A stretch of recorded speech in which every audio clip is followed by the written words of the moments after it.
Our next presenter this morning is Jeff Englert. He's going to talk to us about the multifamily market.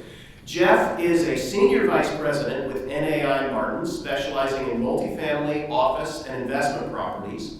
He is the leader on the multifamily team and has over 19 years of commercial real estate experience. Jeff and his partner Nathan Farha have brokered multifamily transactions involving over 4,500 units worth more than $200 million over the past several years.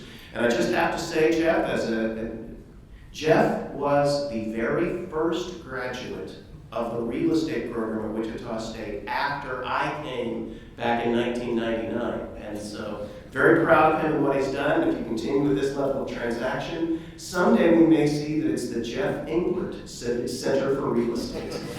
So, please help join me in welcoming Jeff Englert.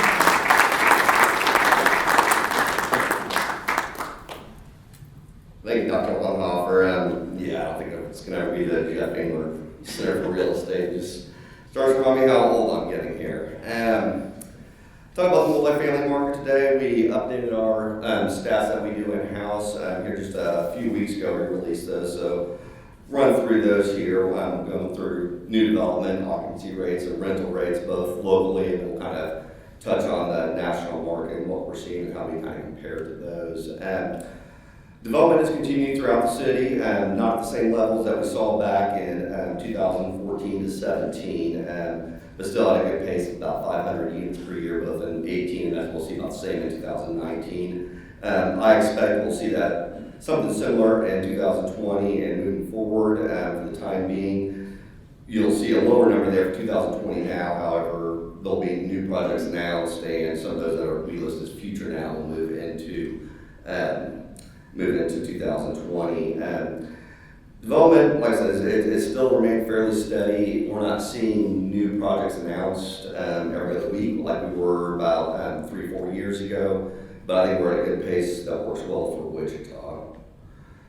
Downtown this year, back in 16 and 17, we saw quite a few projects open in the downtown market, the River Vista, the Colorado Derby, and then also at the same time, you saw the Douglas at the time be kind of restructured and then rents redone and become the Renew. And that caused a pretty good drop in the occupancy rate downtown, just numerous units coming on the market all at once. Since then, that has definitely rebounded. Those units have been absorbed. All projects built in the last few years are operating at 90% plus, so they're all being received well.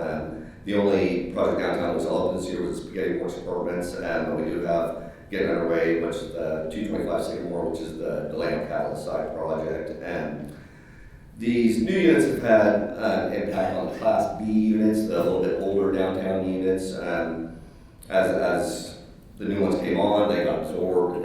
You did have people move from one property to another, but I feel very confident those occupancy rates will be back up on those properties. Northeast and Northwest, we're continuing to see development also, and you're seeing out Northeast, predominantly you're seeing cases projects around Central on 27th. They opened the cottages at Crestview this year, 348 units. That was by far the largest project for 2019 in Wichita. For next year, what we see coming so far for Northeast are two projects centered around Wichita State. And I think both of those we expect to open next year, and I won't be surprised if we see an additional project or two open in Northeast, whether it be next year or the following year. We'll have more announced. Northwest, they continue to stay in line with Northeast and downtown, the number of units added, centered around Mays Road and Ridge Road areas. Here we break down between the three areas how many units we've seen or plan to see over the next few years. You'll see that CBD, Northeast, and Northwest are all fairly close to each other. Northwest actually kind of leading right now, but about 1,000 to 1,200 units per area over about a 5-6 year period. Nationally, on what we've seen on the development side, it's even been a little bit more robust than what we've seen, of course. You'll see on that chart there that that red line is the number of units added to the market in hundreds of units per year. And the blue bars are nationally the number of units added and hundreds of thousands of units per year. But you see, we followed a similar trend on the increase in 2017 and maybe a slight dip since then. However, I think you're going to see an even stronger increase in the future on the national side. Second quarter 2019 had the highest amount of units absorbed in over a 15-year period. For the last 12 months, there's been 314,000 units absorbed and 255,000 units built. So they're being absorbed faster than they're being built on a national basis. And not only that, but in second quarter 2019, it's the fifth highest quarter since 2005 number of units being built. So I think you're going to see construction just continue because the demand is still there. Occupancy-wise for the local market, we're running about a 93.5% occupancy. I find it interesting that Class A is actually leading that at 95%, Class B at 94%. We typically see that kind of flip-flopped. What that tells me is, even with the number of units we've had added to the market over the last 3 to 4 years, they're being absorbed. There's the demand there. Those units are leasing at 20-30% higher than what the Class B market is leasing at, but they're still doing higher occupancy, which means the tenants are willing to pay more for the better units. Class C, we've seen that one dip, and I think it's just getting harder and harder for those to compete with even the Class B market. And I think I kind of go with, not being underbuilt, not being overbuilt, being under demolished. It's hard to justify tearing some of this stuff down. They're still leasing up some of the stuff. I mean, we're still renting apartments that were built in the 50s. I mean, and they're still renting it $350, $400 a month. I mean, and so that's what keeps our rents down also. Found it interesting, Yardie Matrix, which does national research, reported Wichita had the highest year-over-year occupancy growth of 160 basis points of any metro in the country, showing the increase here, which, I think this shows there's more and more demand for more units being built as they continue to get absorbed and our occupancy rates stay high. National trends on occupancy, once again, they're just kind of blowing and going. I mean, now national occupancy is reported at 96%, and vacancy rate has remained 5% or under for 5 years now. So even though construction goes up, they're still being absorbed and they're still staying full, and the occupancy rate continues to increase. You'll see here that running about at 96%, that red line running there, it's about the highest it's been in a 15-year period. And you'll see that the occupancy rate on the blue bar, the vacancy rate on the blue bars continues to trend down. Rental rates for the Wichita market, we saw an increase of about 4.5% year over year on the average rental rate, which is quite strong for the Wichita market. It's pretty standard that we see 2.5% to 3% increases each year, almost like clockwork. Some of that is due to more and more units being built at higher rental rates and then being absorbed, which just pushes up the overall average rental rate. Even though we didn't really see the monthly Class A rental rate increase every year, but interesting that the per square foot rental rate increased about 21 cents. And when we talk about a multifamily, that's on a monthly rate of 21 cents a square foot. And that's because there's more and more smaller units being built. That's where the demand is. That's what you're seeing in a lot of the downtown new developments. Class B, had also had rental increases right around that 4%. A lot of that can be driven by your standard Class B 1980s construction, which we have a lot of that here. In order to compete, not only to keep tenants, but to compete with some of the new stuff being built, they're going through and renovating and updating a lot of their interior of their units, new flooring, new styles, new fixtures, countertops, and they're typically able to get $50 to $100 more per month on those units, if not more. And they lease those. Typically, what we see, those properties will lease those renovated units at $100 more per month, much faster than their unrenovated units at a lower rate. So once again, with our rental rates so low, there is room to push those up. Class C, we did see an increase in their rents, even stronger, over 5%. And I think that's one reason why you see the drop in the occupancy in Class C too. When the closer they move to Class B, the lower occupancy they get. And I think in the next coming year, you'll see very little increase in that Class C rent. We see that about every other year. Class C has a big increase and then they stay flat for the next year. On a national basis, the rental rates saw about a 3% increase year over year, which, I mean, once again, it's increasing at a higher rate than it had been in previous years. Not as strong maybe back in 13 and 14. But what I find really interesting is when you look at the average rental rates on a national basis. Average rental rate is $1,685 per month on an apartment. That's a national average, not new construction, just an average unit. That is 2.5 times the average rental rate in the Wichita market, which is about $700 per month. That just shows you kind of where we compare to the national market rental rates. It's a little ridiculous on how low our rents are. And the average rental rate on a national basis is $2 a square foot. Wichita average rental rate per square foot, about 86 cents a square foot. $2 a square foot would be probably about the absolute highest you would see on some new construction downtown Wichita, compared to what a national overall average is.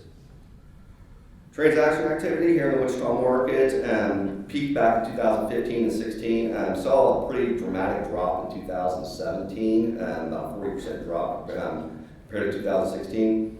Has very little to do with demand, more to do with supply.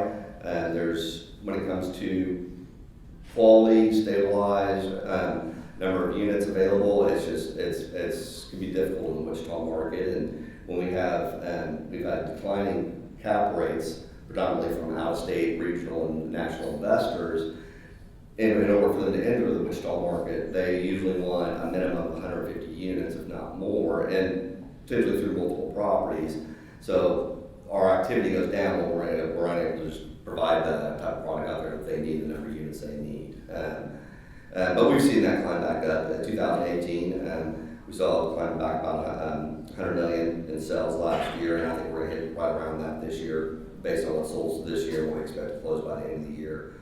I think it's interesting to see that on the number of units sold, there's been about 16,000 units sold over the last 7 years in Wichita. That equates to about 50% of our market. There's about a little over 30,000 units in our market, and we've seen half of those sold. Some properties sold 2 or 3 times, but it's just interesting when it comes to once again to available product. You have 4 or 5 groups who own about a third or more of our market. Most of them don't sell, and you've had 50% of the units also sell in the last 7 years. Leaves very little out there to sell of owners that are looking to sell. Now, the declining cap rates have, of course, helped that, but those have also kind of stabilized off over the last year or so. Forecast, overall, I expect to be remaining fairly stable. I mean, I think that 500 units per year, new development, I think we'll continue to see that. That could go down some. Actually, if anything, I expect that would probably increase as our occupancy rates have continued on up. We've seen the Class A rents go up and the occupancy increase. I think there's continued demand, so they'll probably actually see an increase over that 500 units per year. Occupancy, I think we'll also still see a slight increase there from 93.5 up to 94, maybe 95, closer to 95% over the next year or two. Once again, just because we're not having as many units built each year, we're seeing there also. Rental rates, I expect we'll be back to that 2.5–3% increase next year. After seeing more closer to 5% this year, I just don't think we'll see that kind of increase in the coming year. Transaction activity, kind of the same. I mean, I think, in over the last 2 years, right around $100 million of transactions per year. I definitely hope that increases, but a lot of that comes down to, once again, available product, and I'm not sure we'll see have that out there available in order to transfer the next couple of years. But we're always pushing to find more, so. And I think that's everything, so happy to answer any questions. Rob? We've heard a lot about how they don't build entry-level housing anymore under $125,000. Is that a primary benefit to the market? And if so, are we looking at condo conversions coming along? I don't know if that's a benefit to the apartment market, but I think that's correlated with it. One thing that we've looked at is the increase in number of units and the increase of occupancy, even on a local basis. What's driving that if you're not having new people enter the market? One thing that we found, if you go back about 10 years, you look at the number of households that lease compared to own, there's been about a 3 to 5% increase in the number of households that lease compared to own, which, that change has a big difference there. And I think that's why you're seeing them stay in the apartments longer, wanting to stay in the apartments longer. I've got to think, but now the condo conversion, that I don't know. Condo conversion has never seemed to work incredibly well in Wichita. But I've got to think, you hear a lot of what's driving the apartments and the occupancies there as the millennials. Sooner or later, they're going to get to the point where they're wanting more traditional home, family, stuff like that. Now that may lead to increase in the entry-level housing.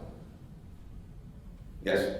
One thing we've seen a lot of duplexes built over the last 5 to 10 years, let's say. Mm-hmm. I think that's taken some of that entry-level housing because it's priced a little more reasonable. A lot of those people who've been tenants do take ownership of some of those. Yep. But so I think that's it's a price deal, Rod, that's really affecting that entry-level housing. And I agree too. I think we have seen a good increase in the number of duplexes being built, and from what we've seen, those projects doing well overall. And I think a lot of people that are living in these duplexes are people that would normally be in their entry-level homes. And if you look at a duplex, let's say a 3-bedroom, 2-bath duplex with a garage, rents for $1,200 to $1,300 a month. That's not incredibly different than a 2 to 3 bedroom apartment on new construction. So the rents on those duplexes are fairly low for the amount of square footage you're getting. I think it does led those to do well. I think it's probably kept people in those instead of looking for your